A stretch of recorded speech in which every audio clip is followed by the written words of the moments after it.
ergaa qabna Itoophiyaadhaaf warra Itoophiyaa leellisaniif ergaa qabna. Tokkoffaa waan Adwaa ka'ee waan Kaarraa Marraa ka'ee waan maalii ka'e mee waama Kaarraa Marraa kaas dhiyoo fudhatu Kaarraa Marraa lola sanarratti warri urjii ta'anii gaafas weerara Somaalee of booda deebisan Ethiopian Air Force yookaan humna qilleensa Itoophiyaa keessatti ka urjii ta'anii badhaasa argatan Koloneel Waggaarii Gammachuu fi Koloneel Baacaa Hundeeti. Gaafas weerara sana deebisuu keessatti qooda olaanaa waan qabaniif badhaasi kennamee fi urjii biyya nishaan jedhan sana. Baacaa Hundee otoo xiqqoon turiin sirni sun ajjechaaf waan isa barbaadeef Sudaan Kaartumitti baafate gara Ameerikaatti ba'e. Isaanummaafuu nama akkasitti lolee fi akkasitti isaan boonse sirni sun isaaniif hin jiraachifne jechuufan kaasa. Ka itti boonan miti isa kan sirna kana waggaa kana hunda isaanuu nuuf silaa garaagarummaan qabu. Oromoof qabsaa'ota bilisummaaf garaagarummaan qabu. Sirni hundi kanuu lole. Koloneel Waggaarii Gammachuu sirni kun akka jijjiirameen innillee lubbuu isaatiif baqataa ta'ee booda Noorweetti bahee akkasitti lubbuun isaa dhaabamte kabajaa.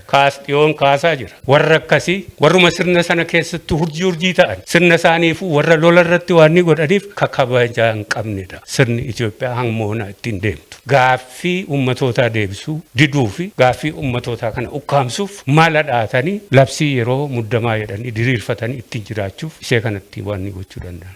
Bara baraan sirnichi mala akkasiitti dhaataa jechuudha. Isaanumaafuu warra akka Koloneel Waggaarii nama hedduu maqaa dha'uu dandeenya. Dabalaadhinsaa Koloneel Dabalaadhinsaa Itoophiyaa keessatti yeroo Reed Terror yookaan Qe'ee Shibbir jedhan sana ummati Finfinnee addatti ummati Itoophiyaa immoo waliigala isa beeka. Gara dhumaa gahee dargaggoota kana lubbuu isaanii kafayyise Reed Terrorii kana diduudhaan Dabalaadhinsaati. Dabalaadhinsaa 92 duraan yeroo warri sirna dargii keessatti hidhamanii ni hidhamne. 92 qabanii hidhanii achitti dabalan. Maaliif? Duraan maa dhiisanii booda maa hidhan? Dabalaadhinsaa badii tokkittii qofa dalage. Akka ofiisaa amanuu fi yaadutti Oromoo humni isaa walitti dhufe yeroo haala sana keessatti Oromoo adda bilisummaa Oromoos sirna sana keessatti hirmaateera. AFLOnis hirmaateera. Dhaaboti Oromoo kaanis jiranii isaan kun yoo tokko ta'anii Oromoodhaafis gaariidha. Akka yaadutti immoo Itoophiyaafis gaariidha. Karaa qajeelaadha yaadisa. Kanarra dhaabbateeti AFLOodhaa fi adda bilisummaa Oromoo wal taasisuudhaa fi waa tattaafate. Kana Oromoo humna taasisuuf jedhanii qabanii fuudhanii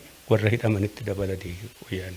Kana kan hin kaasuu fi beektota haa ta'u warra qondaalota waraanaa biyya isaanii jiraachisan haa ta'u dhibbootaan lakkaa'uu dandeenya warra isaan dhabamsiisanii fi kabajaa dhorkan. Kana ka Kaarraa Marraa ka Adwaa ka eessaa waan ni jedhanii waan Itoophiyaan gaarii hojjette tokko fakkeessanii Oromoodhaaf himuu hin danda'ani. Oromoo hundaatiif ka jennu amma sirna kana akka harkaa qabu abaluu dhufee abaluu hafee abaluu bu'ee abaluu ol yaabee otoo hin taane ka waraana ajajee sitti bobbaasaa jiru. Ka Federal Police sitti bobbaasaa jiru. Isaan kun hundi jibbinsa Oromoof addatti ka qaban.